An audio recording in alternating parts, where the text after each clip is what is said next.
Samsung barely finished celebrating its flagship launch, and already, 2 new Galaxy phones are stealing attention behind the scenes. Official documents just surfaced, revealing upgrades that feel almost too premium for mid-range devices. But buried inside those certifications is a small change that could spark serious debate. And once you notice it, you can't unsee it. Hey guys, welcome back. If you thought the Galaxy S26 series was going to dominate headlines for weeks, Samsung just flipped the script. The Galaxy A57 and Galaxy A37 are suddenly very real, very close to launch, and thanks to mandatory EU energy labels, we now know way more than Samsung probably intended this early. Let's start with endurance, because the numbers are impressive. The Galaxy A57 is rated for up to 52 hours of battery life, the A37 53 hours. That's not just good for mid-range, that's confidently 2-day territory for a lot of users. Streaming, scrolling, gaming, navigation, it's built to last. But that's only the warm-up. Here's where things get serious. Both phones are now officially IP68 certified, not IP67 like before. IP68. That's stronger dust sealing and deeper water resistance. This is the kind of protection we usually brag about on flagships. Samsung is clearly pushing the A series closer to premium territory, and that changes the whole value conversation. But wait, there's a twist.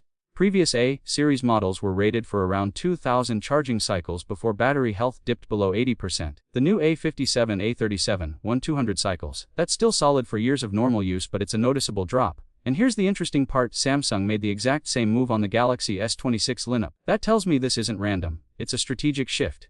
The question is why? Efficiency-wise, both phones scored an A grade, which is excellent. Repairability comes in at C, so they're not the easiest devices to open up. Drop resistance is where the A57 flexes a little harder with an A rating, while the A37 gets a B small detail, but it hints that the A57 might be built slightly tougher.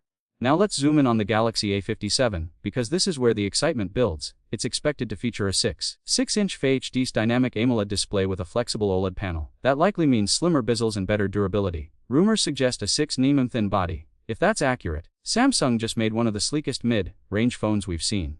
Powering it is the Exynos 1680 processor. If optimization is on point, we could see smoother gaming, stronger multitasking, and improved thermal efficiency compared to last year. And yes, 4FW fast charging. That's no longer reserved for premium tiers. Camera upgrades are subtle but meaningful. A 50-megapixel main sensor with a larger 1:1 56-inch size should boost low light performance significantly.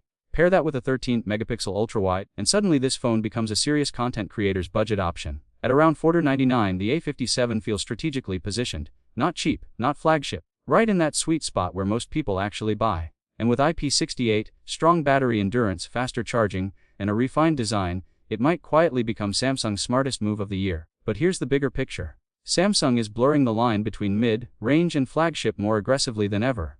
If the A series keeps absorbing premium features like this, what exactly separates it from the S series in 2 years? So now I'm curious, if you had $500 to spend, are you choosing the A57, stretching to a flagship, or looking at another brand entirely? Drop your thoughts below. I read the comments, and your perspective always adds another layer to this conversation. Because something tells me this isn't just another routine A series refresh. It feels like a shift. And sometimes, the quiet launches end up being the most important ones.